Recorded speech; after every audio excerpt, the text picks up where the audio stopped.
నీ భర్తను కూడా ఇలాగే కట్టేశాడు, నీ భార్యను కూడా ఇలాగే కట్టేశాడు, నీ పిల్లలను కూడా ఇలాగే.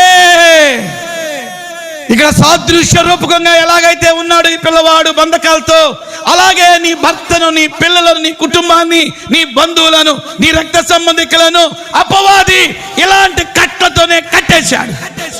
త్రాగుడనే కట్టు, వ్యభిచారం అనే కట్టు, మత్తనే కట్టు, గంజాయి అనే కట్టు, సెల్ ఫోన్ లో ప్రోన్ సైట్స్, అశ్లీల బొమ్మలకు అలవాటు పడినటువంటి ఆ కట్టు.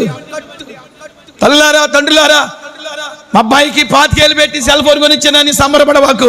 ఆ 5 ఏళ్ళ సెల్ ఫోన్ లో వాడు ఏం చూస్తున్నాడో చూడు ఒకసారి. తల్లిగా నువ్వు ఆ కట్ల నుంచి విడిపించాలి కదా, తండ్రిగా నీవు ఆ కట్ల నుంచి విడిపించాలి కదా. ఈరోజు దైవజనుడిగా నేను భారంతో మాట్లాడుతున్నాను. సంగమా, ఆఫ్లైన్ లో ఆన్లైన్ లో ఉన్న మీ అందరితో మాట్లాడుతున్నాడు.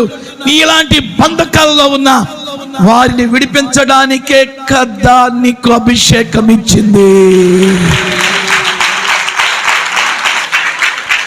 అభిషేకము దేవుడు మనకి ఎందుకు ఇస్తున్నాడు అంటే, ద మెయిన్ రీజన్ ఈజ్ అభిషేకము కాడిని విరగగొట్టితే